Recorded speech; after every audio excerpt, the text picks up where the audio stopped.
Okay, so I'll kick us off then. Good morning, everyone, and thank you for joining this BioWednesday webinar on incentivizing and rewarding your team in collaboration with EY.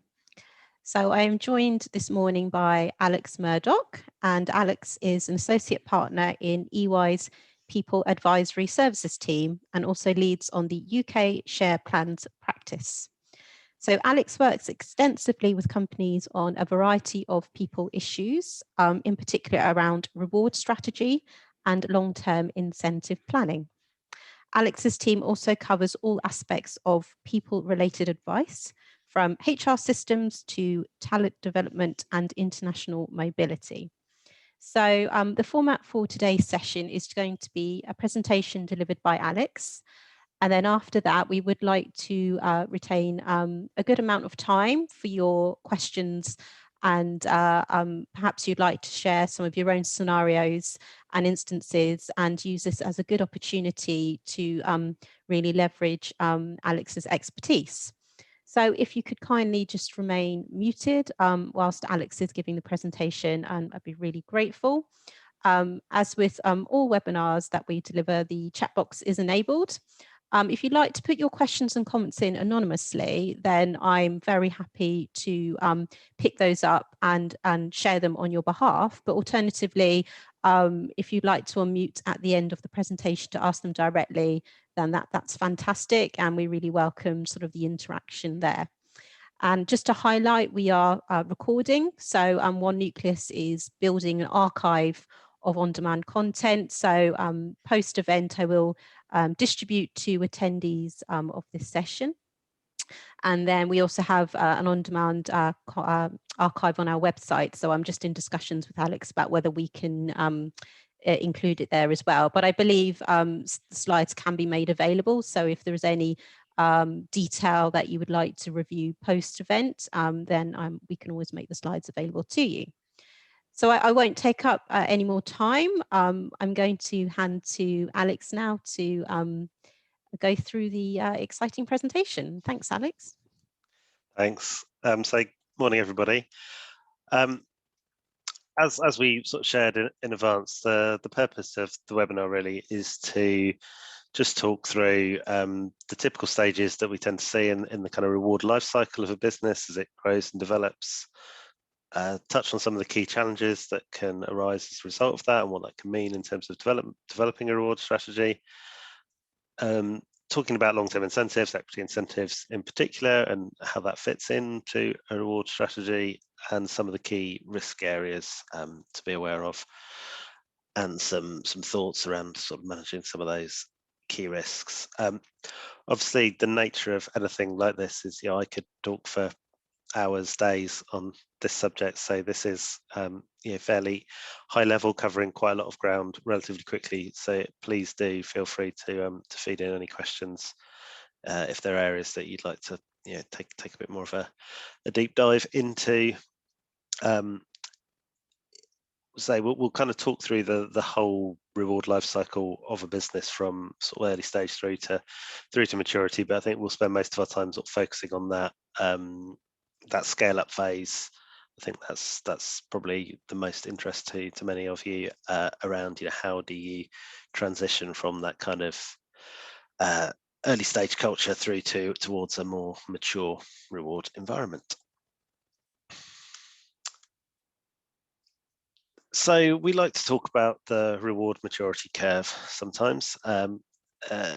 It's just a useful way of thinking about these things, that organizations typically follow this sort of reward maturity curve as they develop, transitioning from early stage through that kind of scale up process and towards, or indeed beyond, IPO.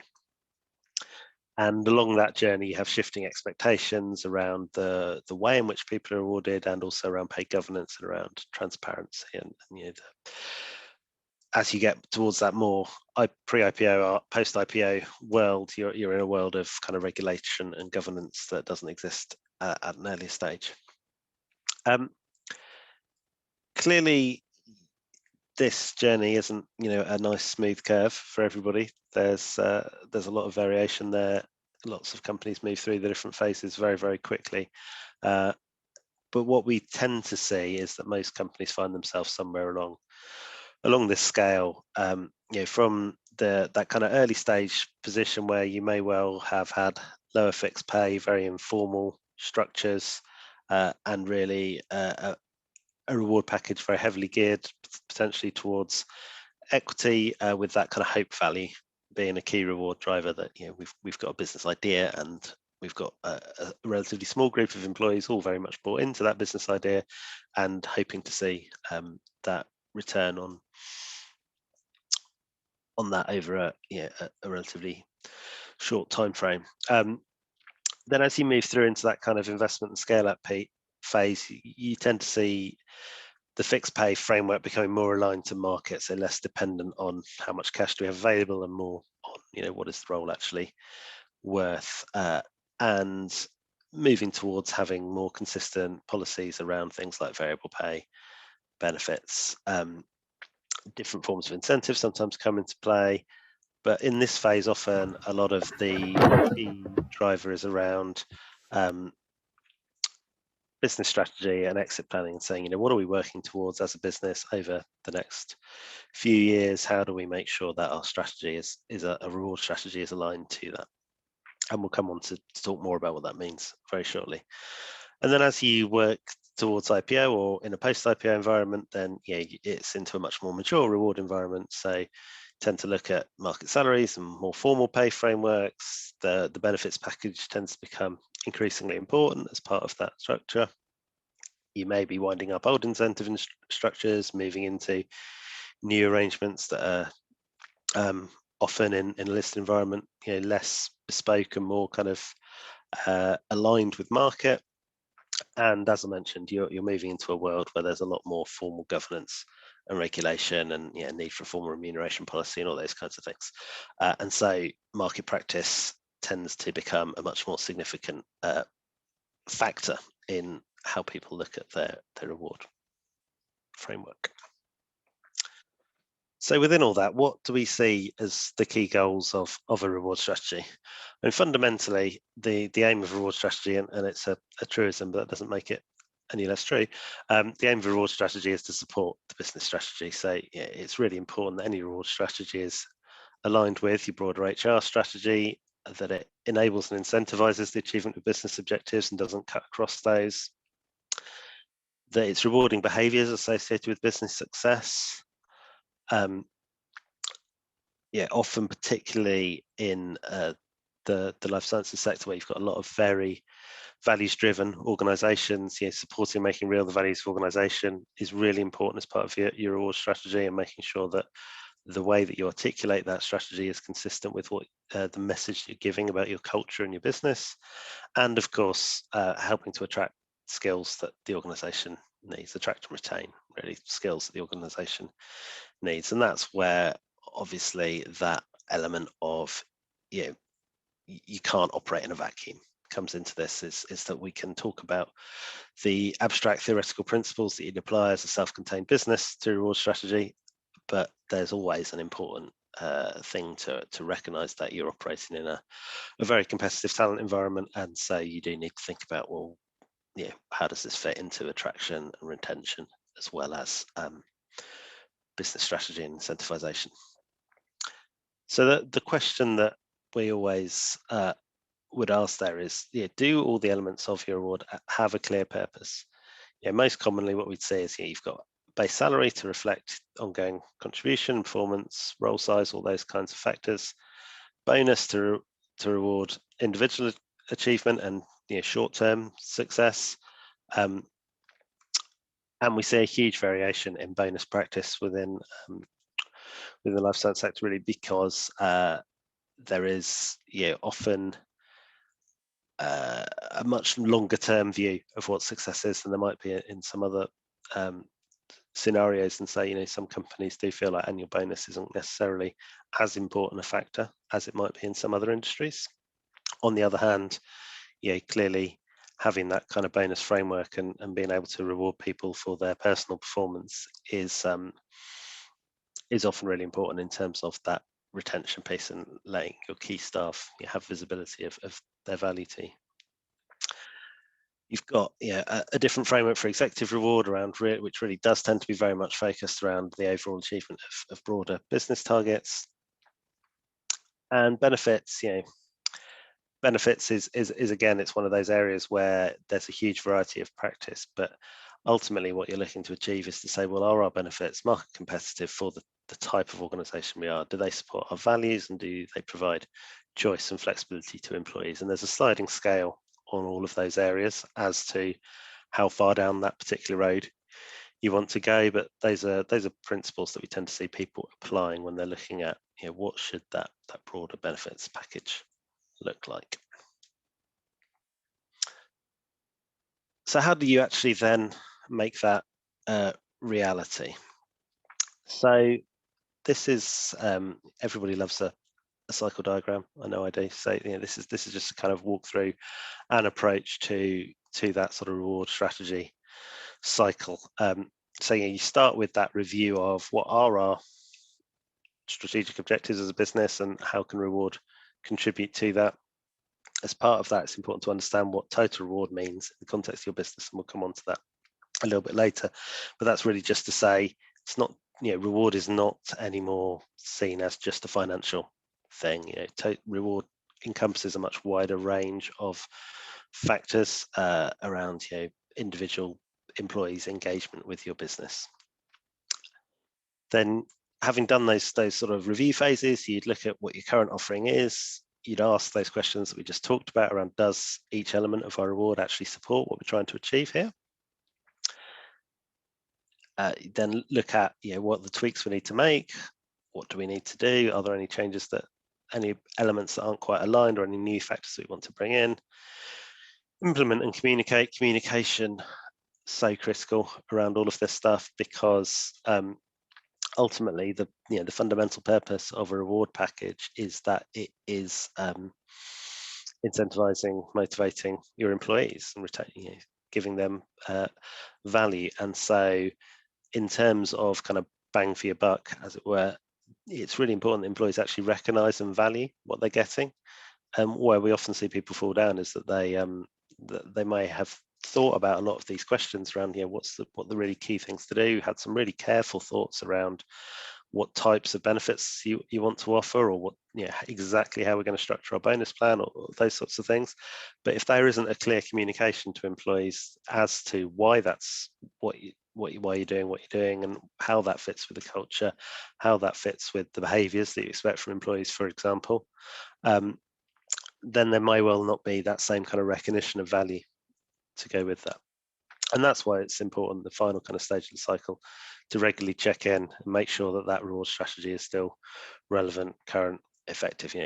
If retention is a critical goal of your reward strategy and you've got really high turnover, there's an issue. You need to look at that, address it, and move forward. So we talked about total reward a few minutes ago, and as I say, total reward is kind of one of those phrases that gets thrown around a lot. And this is not my definition of it. It's a definition from World at Work, I believe. But I think it's quite a good definition of what do we actually mean when we talk about total reward. Total reward combines the tangible aspects of the employment package, such as pay and benefits, with the intangible ones, such as career and development opportunities and being associated with excellence, to articulate the employer value proposition. And that's, I think, even more important in today's environment than historically. Obviously it's always been important, that kind of broader, what is our overall employer value proposition question. But I think both in terms of the development of the demographics of the workforce and what is increasingly important to employees. People talk a lot about millennials as though millennials are still 22-year-olds coming straight out of university. Millennials is almost everybody up to nearly 40 these days. It's a pretty big chunk of your workforce in almost all cases, and there is a general sort of acceptance that this broader holistic approach to total reward is increasingly important to those populations. And we've seen, obviously, through the pandemic, through the current challenges that we've been dealing with, how important some of those things around freedom and autonomy, and access to the right equipment, access to the right working space, flexible working. Those are all really critical things that form part of that broader framework, that broader strategy for saying, well, what are we trying to offer employees? And ultimately, reward is about offering employees a collective package that they feel is appropriate recompense for what they give you in return. And these broader areas are really an important part of that. Things like recognition, progression, professional career development, particularly when you're dealing with a really highly educated, self-motivated workforce, as you all are within your sector. Those are really critical things, and things that it's important not to set aside, really, when thinking about what is our kind of broader reward strategy, and how does it align with our HR strategy, and how does that offer to our employees all hold together.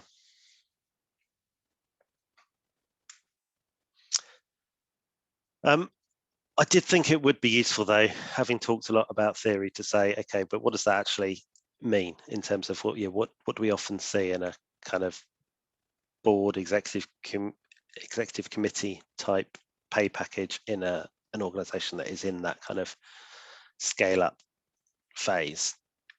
And I don't think there's anything here that will be terribly shocking to anybody. You tend to see a mixture of fixed pay, of base salary, pension, benefit entitlements, annual bonus, long-term incentives, with performance hurdles in there. I don't think anything that there is going to be a surprise to anybody, but there are some kind of nuances around exactly how that all fits together in terms of the differences between what you might see in a scale-up organization versus a listed organization, or indeed a startup. Founder pay is always a really thorny issue, particularly where the founder is still a majority shareholder in the business. But as organizations move through that life cycle, you tend to see founder pay becoming more aligned to the role that they actually play within the business. Obviously, in many cases, that is as CEO and the driving force of the business. But in other cases, you might have seen that the founders stepped aside or stepped into a slightly different role, and so you tend to see alignment of that to actually reflect what role they're really performing in the business. And that also does mean, in many cases, can mean salary increases, where you've often will have had founders who've taken a very low salary in the early days of a business to get things up and running and off the ground. And as you move through that life cycle, it becomes appropriate to reward them for the role they're playing in a business of the scale that they're now operating in. You tend to see long-term incentives delivered as more of a one-off rather than annual awards, and very much linked to value creation for shareholders. That certainly isn't universally true. There are plenty of organizations that are in that scale-up journey that have already moved to an annual award cycle. But as a broad rule, it tends to be more about, we say, for the role you're playing in the business, this is an appropriate size of long-term incentive award to drive, incentivize that performance to take us through to the next phase of the business, whether that be further investment or IPO or some other form of exit. And founders tend to participate in that equity incentive where they've already taken significant dilution for other reasons. Obviously, if you've got a founder that holds 90% of the equity in a business, then there isn't necessarily a huge amount of value in giving them additional long-term incentives alongside that, though some companies certainly do. But where you've no longer got you've got founders who may still have significant holdings, but less significant, you do tend to see them now participating in long-term incentives in a way that they might not have done in the earlier stage of the organisation, where their direct equity holding was such that it wasn't appropriate to do that.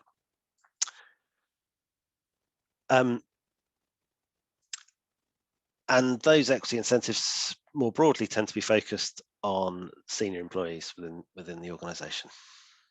As dilution starts to play a bit more of a role in people's thinking around what's an appropriate use of equity incentives. Non-executive director participation in equity programs is always a bit of a thorny issue, but it is quite frequently seen where non-executive directors are playing an active role in the business in this kind of environment. Very different in that sense to a UK listed environment, at least, where equity incentives for non-executive directors would be generally not advised from a governance perspective. In private company situations, it's quite a different attitude to that. And indeed, I'm conscious as well, these days a lot of companies look to that US listed environment as well for a comparison, and there you do frequently see non-employee directors in US terminology participating in equity programs, albeit on slightly different terms to employees as a general rule. Tax efficiency and structuring for long-term incentives tends to be an important factor. EMI options where qualifying criteria can be met, growth shares where not. We'll talk a bit more about long-term incentive structures in a few minutes, so I won't dwell too much on that. And bonus, this is one of the points that we talked about previously. Generally speaking, you see bonus being a less significant part of the overall package in scale-up businesses to more established long-term businesses for two reasons, really. One, because of the value driver for senior employees particularly tends to come from their equity package and the potential exponential increase of value there. And also, if you're in a pre-profit phase of the business, then there tends to be a cash constrained phase of the business. There tends to be a feeling that using significant amounts of money to pay out bonuses may not be the best use of those funds. But that certainly isn't to say that bonus doesn't form part of package in those situations. It just tends to be less significant as a proportion of salary than you might see in an equivalent sort of large listed organization. Bonus deferral is rare. If you've got bonuses, they tend to just be paid out in cash as a rule. Again, there are exceptions, but that tends to be the broader practice. Whereas in the listed environment, particularly for senior executives, it's increasingly, well, for very senior executives, it's pretty much universal to see bonus deferral into equity being part of that package. And even at more junior levels, it's increasingly common to see some element of deferral within bonus in a listed environment. And then pay governance, you don't tend to have the same degree of sort of stringent formal governance that you would do in a listed environment, but you do, there is an increasing focus on pay governance within the private environment as well, both from a kind of executive pay governance perspective, but also importantly, for a lot of organizations now will be of a size that things like gender pay, ethnicity pay, pay ratios become part of the kind of DNA of the reward team in terms of monitoring and taking appropriate action to reflect those sorts of differences. And obviously, goes without saying, but investor views on pay are a critical part of developing any pay structures for those most senior employees in the organisation.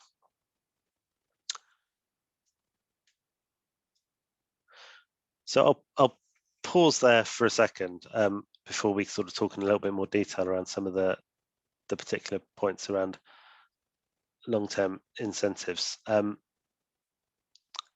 Alicia, I don't know if there's been any questions that make sense to pick up now.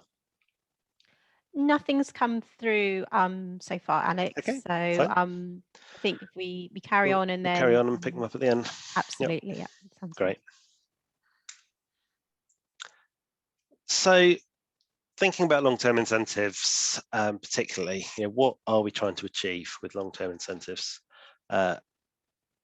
Fundamentally, it's around incentivization for growth. Clearly, any long-term incentive, if it's not incentivizing growth, then it's probably not doing its job properly, apart from in some very rare situations.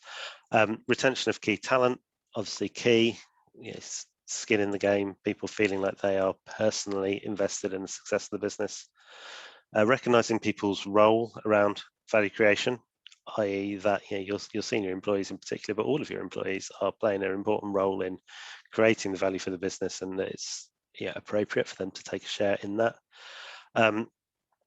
skin in the game from the other perspective of if people are actually having to invest money in long-term incentive programs, and that creates some goal congruence of their money is on the line in the same way as other investors. Market practice and expectations obviously do drive this. You would be a rare organisation these days to not have some form of long-term incentive for your senior employees, and so if you don't have something, then that is potentially creating a mismatch with market practice, and it is very much seen as a key part of that kind of overall performance and reward framework. A long-term incentive, it sounds silly to say, but sometimes people do forget this. It is long-term, so it should be rewarding performance over a period of time. What long-term means in the context of your organization is going to vary from organization to organization. The kind of the days of every sort of LTIP having a nice vanilla 3-year vesting condition or something like that have gone. People do look at that over a longer period or a shorter period where that's appropriate to do so. Obviously, in a private company environment, if people are looking towards an exit, understanding what the time scale for that exit is does have an influence in what's appropriate in a long-term incentive program.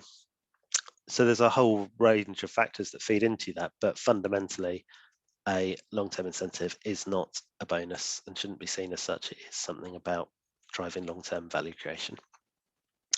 And then tax efficiencies and advantages. So one of the big upsides of long-term incentives is that there are frameworks that potentially deliver some beneficial tax outcomes for participants, particularly in the UK, but also to an extent in other countries as well. And so that is often one of the things that people look at when they're designing a long-term incentive.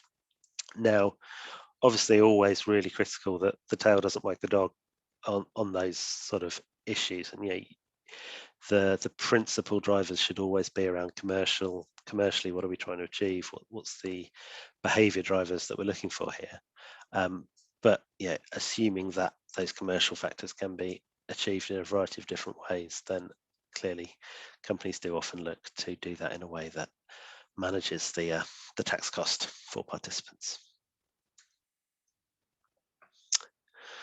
So this is just a brief summary of some of the most common types of equity incentive that we see. So EMI plans, I suspect most people are pretty familiar with EMI options as a concept, but an EMI plan is a tax advantage stock option plan. So the tax advantage being that, generally speaking, employees won't be subject to income tax when they exercise that option. So very common in high growth private companies. There's quite a bit of flexibility around how you can design and implement those plans, the terms that you can put in there. Because it's an option, it's easy to make it subject to performance conditions, things like that. You're not actually giving people direct ownership of equity, so you've got more flexibility. But the really important thing to always note about EMI is it's subject to meeting a whole range of qualification criteria, the most commonly problematic of which are around the shares under option being shares in a company that meets certain independence requirements, and also around company size. So particularly there's a 30 million gross assets limit and a 250 full-time employees limits that apply, which mean that for organizations that are scaling rapidly, you can quickly move out of the window for EMI. And there are also maximum limits individually and collectively on the value of options that can be awarded to an individual under an EMI option plan. But it is extremely tax beneficial for participants, and so where a company does fall within the EMI regime, then it is very commonly used, and it is certainly often the case that it will give the best participant outcomes, assuming that everything is operated correctly. Where companies don't qualify for EMI, particularly, we often see the use of growth shares. So growth shares, and they get called different things. They also get called hurdle shares, are a direct acquisition of equity in the company, subject to growth hurdles. So effectively what you're saying is, we will, let's say you've got a company that is worth 20 million today, that you will allow participants to acquire a share in the company that only has capital rights, i.e. would only get a return on an exit if the business is sold for more than 20 million. So it's economically a bit similar to an option in terms of only rewarding growth in value in the hands of the participant, but what it is a direct acquisition of equity in the company. So you see it frequently in PE type environments where EMI qualifying criteria can't be met, but also in other forms of private company. Tends to be exit focused, i.e. the intention tends to be that individuals will only receive their return on an exit of some form. So whether that be an IPO or a refinancing.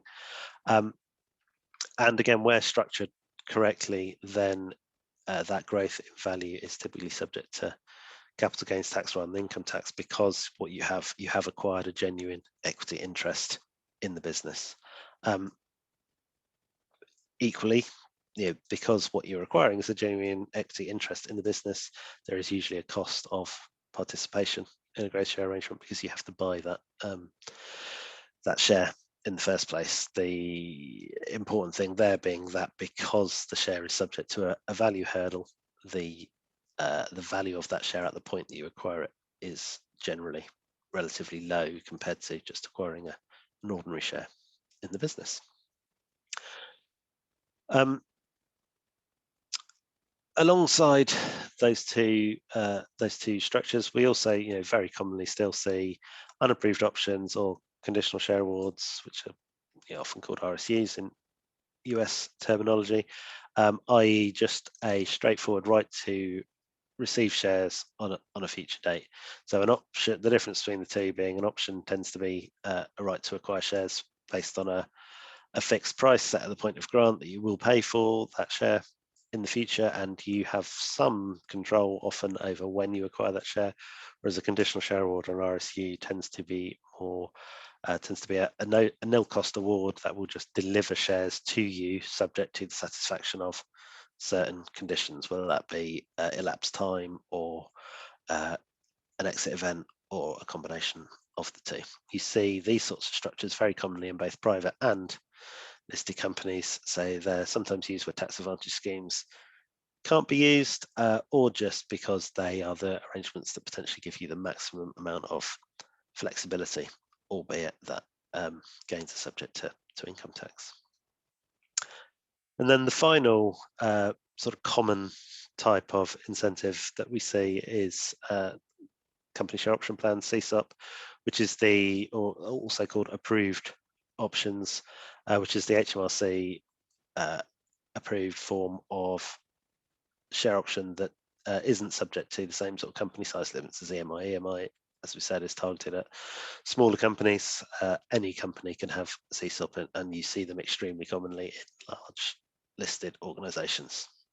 Not quite as advantageous as EMI, because there's a lower individual limit, so a maximum of £30,000 worth of shares under option, and also EMI potentially, if you sell shares acquired under an EMI option, you potentially qualify for business asset disposal relief, entrepreneurs relief, as was, so a lower capital gains rate, whereas a CSOP, although you still get the income tax saving in the same way as for EMI, you would pay full capital gains tax on the disposal of the shares. There are still some complexities around eligibility for a CSOP, but we do see them quite widely used where companies have grown beyond the limits for EMI, but want something that is still kind of feels economically similar from a participant experience perspective to those EMI options that were being offered before, particularly where you're moving through that process towards becoming a public entity.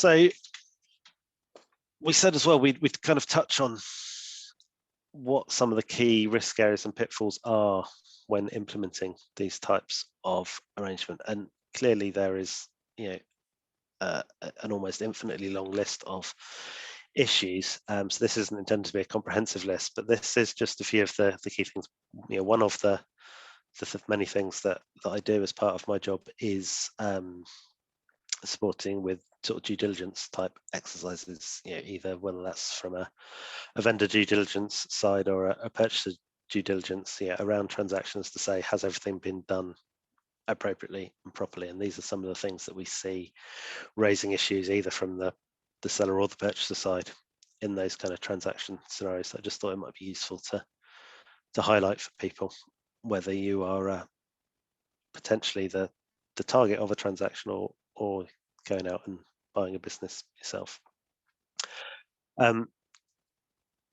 So firstly, there's a set of kind of commercial risks common to all award types, which I think are always worth thinking about, having in the back of your mind when you're going through that design process for any long-term incentive. So is there a route to realizing value if business objectives change?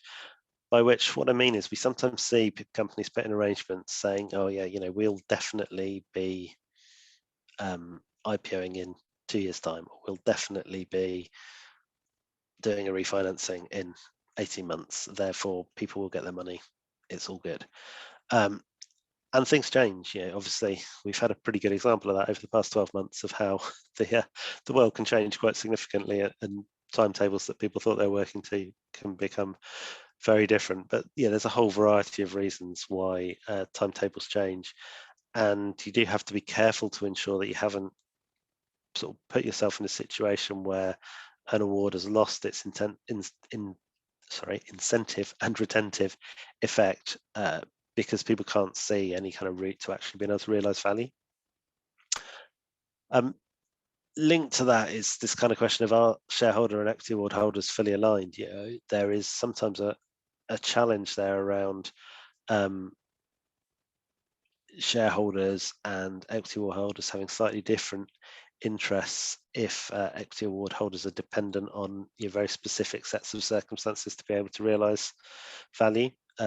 Not something that comes up all the time, but as an example, I was talking to a company recently who had put in an option plan for one of their senior executives that was effectively an exit-based option plan. And then the other shareholders in the business had decided that actually there was a change in the way they want to approach, and they wanted to build out the organization by acquisition over a relatively significant period of time. So there was no prospect of an exit in the short term, and that did create some challenges for them around having a senior executive who was reliant on an exit event that was no longer seen to be in the best interest of the broader shareholder community. And all things that are workable through, but just something to be cognizant of. A really fundamental one is understanding how many shares have you actually got available to issue. What have you decided with your investors is an appropriate employee pot, and do you actually understand who has what? That might sound like a really kind of basic thing to say, but it's surprisingly common, particularly in organizations that have grown really rapidly, for there to just be a little bit of a lack of clarity around who actually has been made what awards, and where people have been promised awards but they were never actually formally documented. Those kinds of issues, the earlier that you can deal with any of those kinds of problems, the better, because they are potentially really hard to deal with at an exit, and much easier to deal with at an early stage. Valuation issues, a phrase that covers a multitude of sins, but HMRC's most common route to attacking long-term incentive tax planning particularly is to say, well, your valuation wasn't appropriate. So understanding what position you've taken on valuation, where that's important for a particular type of plan, getting appropriate advice where that's needed, or having clarity on the value basis on which people have participated in equity incentives is really really critical. And then international issues, again, one line to cover a whole multitude of sins, and we could talk for hours, days about those alone. But the really three critical points there are, don't assume that because you understand the UK tax position, you understand the international tax position. That may very well not be the case, and there are some quite unpleasant tax consequences in some countries, particularly the US, where you've operated plans without understanding the full tax environment. Regulatory issues, by which I mean things like compliance with securities laws, currency control regulations, those sorts of things, can be really problematic in the context of equity plans in particular. And administrative issues, i.e. where you have multiple countries participating in awards, have you ticked all the boxes in terms of translation requirements, consultation with employee stakeholders, those sorts of things that, again, just in outside the UK can sometimes come with a whole different set of requirements that it's really important to understand before you set out to offer long-term incentive awards, or indeed certain other forms of equity reward to people outside the UK. And it's one of those things that going back years, companies got to quite a large scale before they had huge numbers of international issues. Obviously, that just isn't the case anymore. Particularly, we've seen, I think, with the kind of the ability to work from anywhere that has been demonstrated over the past 12 months, I think it's going to be even more common than it already is to have employees working for you who are not based in your kind of core headquarters location. And so making sure you've got a handle on these issues and what they mean for you is really critical in terms of just managing reward risk.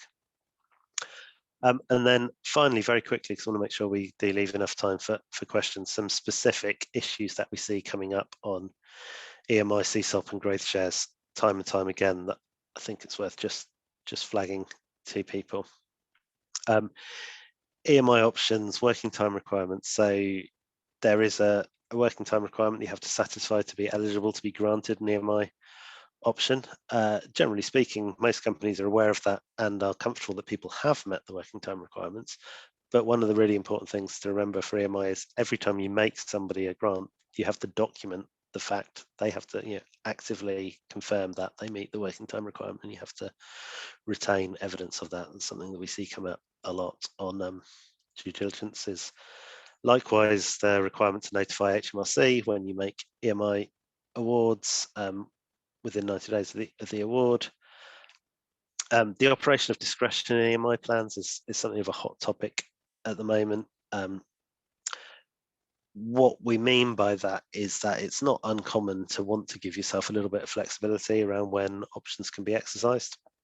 But with EMI plans particularly, it's really important that any discretion is clearly defined within the plan to mitigate the risk of HMRC saying, well, that isn't what was envisaged by your plan, so really you've disqualified your EMI option, you've effectively granted your EMI option by changing the rights of that option. And definitions of exit, so making sure that your EMI plan will work to deliver value in the way that you want in a variety of different exit scenarios that might possibly happen, and also that you won't find yourself in a situation where something that you don't really consider an exit accidentally triggers your EMI exit definitions, so that people are entitled to exercise options at a time you may not want them to do so.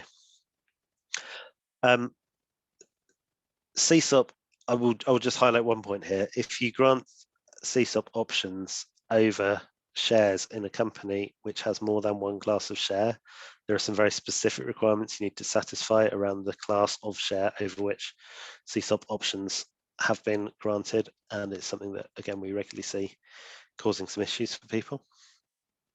And then growth shares, we talked earlier about the importance of the way growth shares are structured in order to be considered genuine equity interest in the business. A couple of the key things that we see causing problems with growth shares are having a mechanism to achieve value that only delivers value through the use of conversion rights. There are some specific tax rules in the UK that mean that value created by a conversion is taxed as income. So that doesn't mean that conversion is a complete no-no as a value realization mechanism. It just means that it has to be done within the right parameters. Treatment of leavers, because growth shareholders are actual shareholders in the business, you either need to be comfortable that they're going to retain those shares if they leave, or have appropriate mechanisms for recovering those shares from them. That can create a few complexities around both company law and tax issues if it's not thought through properly in advance. And the ultimate value realization from growth shares, if you have a growth share arrangement and you want to allow value realization in situations other than a full exit, then you need a mechanism for doing that. And just to highlight the point that buybacks by the company of their own shares are subject to their own particular tax regime, which can mean that a buyback of growth shares by the company actually is taxed as distribution, so as income in the hands of the individual, rather than receiving that capital gains tax treatment that you might have expected on external exit. Again, there are ways and means to manage that, but just something that we see creating issues sometimes. That was a bit of a whistle-stop tour of a lot of ground, so apologies for that, but we did want to try and cover a wide range of points, particularly conscious there's a wide range of participants on these calls with differing sort of interests and needs on this. But that was all the material that I had sort of scheduled to cover. I think we've got 10 minutes or so left if there are any questions that anybody has. Thanks very much indeed, Alex. Yes, we do have some questions come through. And if I may, I'll invite those who have dropped them into on mute. If you'd rather not, then no problem. Just don't speak and I'll ask them for you. So Catherine, you were first in there. Did you want to unmute to ask your question around a balance of rewards and recognition? Yes, thank you, Alicia. It's good to hear the presentation and get that big picture on total rewards. And it was that piece that I wanted to follow up on in terms of the total rewards and how you get the balance right and what some of the best practices are between the financial part and the recognition and the meaningful opportunities that people get. Yep. I'd be interested in your thoughts around that. Yeah, and it's a tricky one because there is no one size fits all. Here's the right way to do it answer clearly, and a lot of it does come down to some of those points that we talked about around really understanding how what you're offering as a reward package in the broadest sense aligns to your organizational values and your organizational objectives. I think that there's, be careful how I phrase this, but there's sometimes a feeling, I think, in some life science organizations that, well, we're on a mission, everybody's on the same mission, and therefore some of this stuff doesn't matter because we all know what we're shooting for. And I think, don't get me wrong, that the value of that mission and that alignment of ultimate objective is huge and shouldn't be underestimated, but that doesn't mean that there aren't still hygiene factors around saying part of our employee value proposition is absolutely that we're changing the world, we're curing cancer, we're all those great things. That is an absolutely critical part of your employee value proposition, but that doesn't mean that people won't notice if the other bits, whether that be the financial bits or the things like flexibility, ability to get downtime and space and ability to reload and things like that aren't available. And we all recognize that in any industry, but life sciences particularly, people work hard, they do, and there is always an element of acceptance of that, but I think increasingly we're seeing that kind of holistic view of what is my working environment like? Am I treated with respect and dignity? Are people appreciative of what I'm putting in terms of what I get back? Is a really important part of that employee value proposition. Was that helpful? Yeah, definitely. I mean, I think that the biggest factor why people leave organisations, I've heard, is you leave your boss, and so that whole piece around, it's not the organisation you leave, it's the boss you leave. So that whole piece around, my boss cares for me and cares about my career. In terms of retention is really key, and of course the financial piece then fits underneath that as well. Yeah, I think that's I completely agree with you. I think, as you say, it's a common message of people leave their bosses, and I agree with that. But I do think sometimes people use that as an excuse to say, well, we don't need to worry about pay because it's not important. But I'd have an issue with my boss if they weren't making sure I was paid appropriately. Thank you very much, Catherine. We also have a question from Robert around how shares will be taxed. Would you like to unmute, Robert, to ask your question? Alex, thanks very much for your presentation. Just a quick one. There's been a lot of discussion about whether capital gains will be changed to come in line with income tax. With the growth shares, I suppose it leverages the difference between those two tax rates. Do you see any risk with growth shares of that tax regime being changed? And if so, is it likely to be retrospectively imposed? I think we have to acknowledge that there is some risk. I'd love to say no, there's no risk whatsoever, but I couldn't in all conscience do that. I think I don't personally have an expectation that we'll see income tax rates and capital gains tax rates being fully aligned in the short term. I think there's going to continue to be some differential. Is my personal expectation that's not based on secret inside knowledge particularly. That's just the way I think the debate is currently probably going. But I do think there's a reasonable chance that differential will be eroded over the coming years, definitely. And I think that kind of ties back to my sort of earlier comment about the tail wagging the dog, really, that it always makes sense from a participant perspective to say, well, if I've got two commercially equivalent ways of doing things, why not do it in a way that also gives me a more beneficial tax outcome?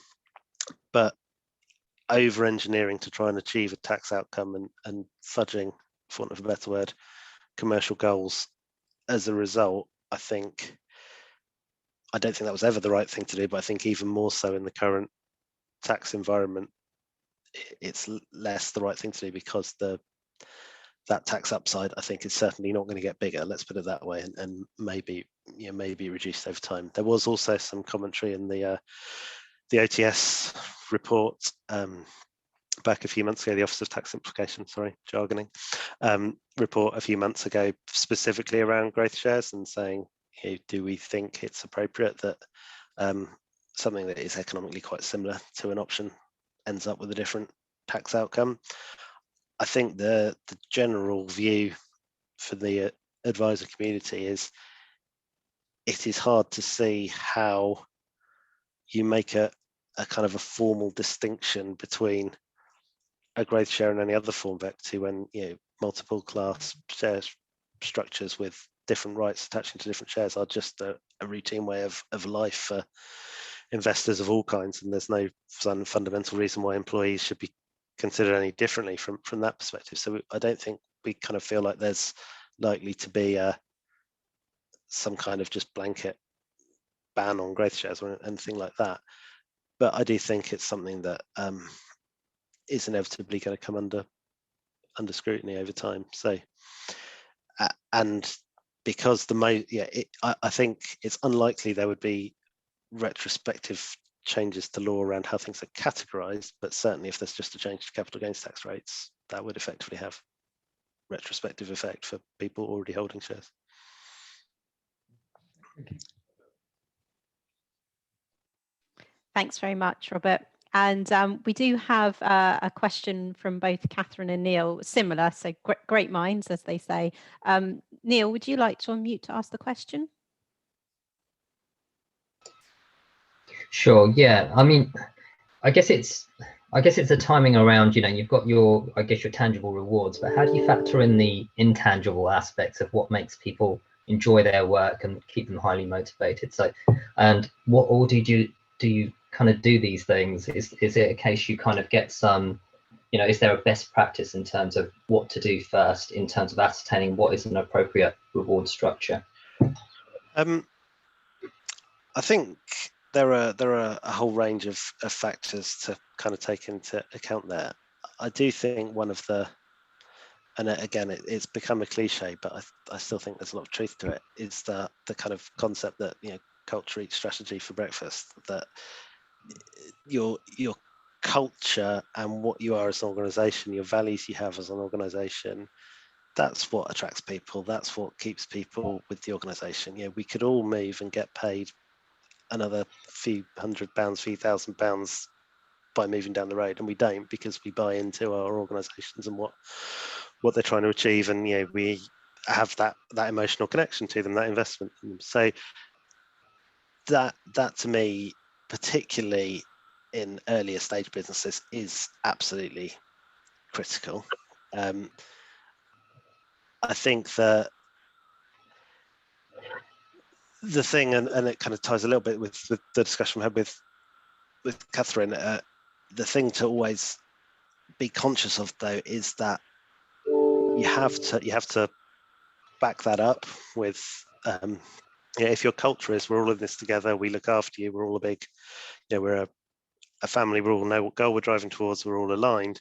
That's great, but then you do have to have the substance behind that to say, and that's why our reward package is structured the way it is. That's why, yes, we're not going to pretend we pay the highest salaries in the country, but you get these other things that come with it, and having that picture of how do all these factors come together to contribute to a reward strategy that contributes to the culture becomes really important. So there's a bit of work to do before kind of implementing some. Are you saying then, or I'm reading between the lines in terms of it's probably worth doing some groundwork into, in terms of the kind of like the vision and, your resident, etc., but also in terms of what are the kind of soft factors first before you implement a kind of based scheme?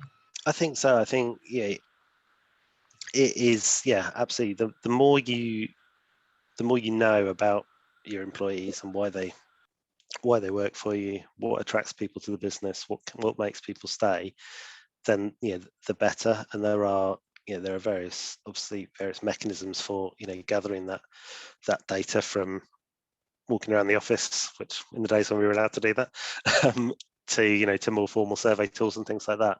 But really that understanding of what do people value is where it's about getting bang for your buck, and where you haven't got money to throw at a problem. It's about saying how do we really target our reward investment? Then to the extent that you are able to really get that deep understanding of what is important to people, that makes all the difference. Thanks, Alex. Thank you. Thanks, Catherine, Neil and Robert, for your questions. And thank you very much, Alex, for your time today and to deliver that presentation.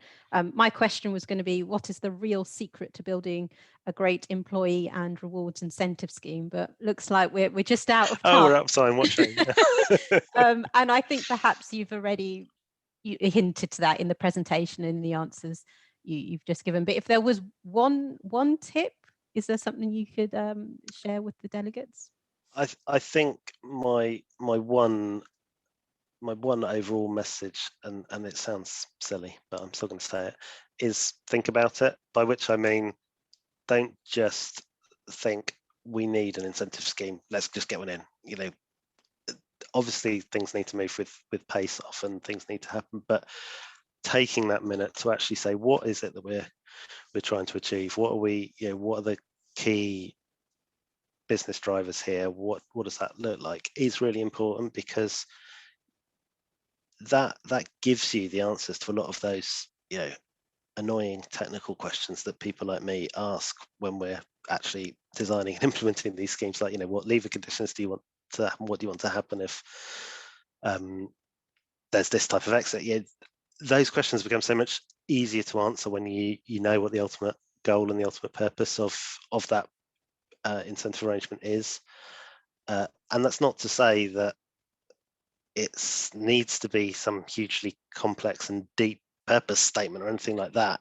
But it is saying, there is a difference between a plan that is designed fundamentally to promote long-term retention with a goal of IPOing in a decade versus a plan that is designed for your most senior executives to drive short-term value growth with a view to an exit in 18 months. They're two different things, and they do have different drivers and different needs, even, and that's just looking at the commercial side without all of the other piece that comes with it.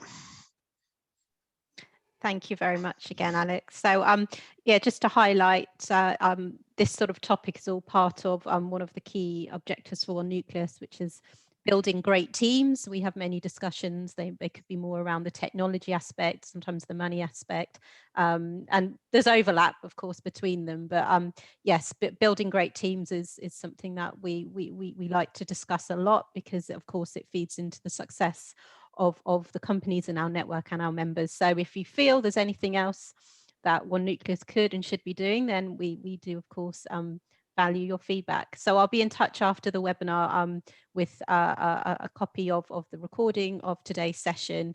And yes, just thank you very much for joining, everyone. And I wish you a good rest of the day. Thank you. Thanks.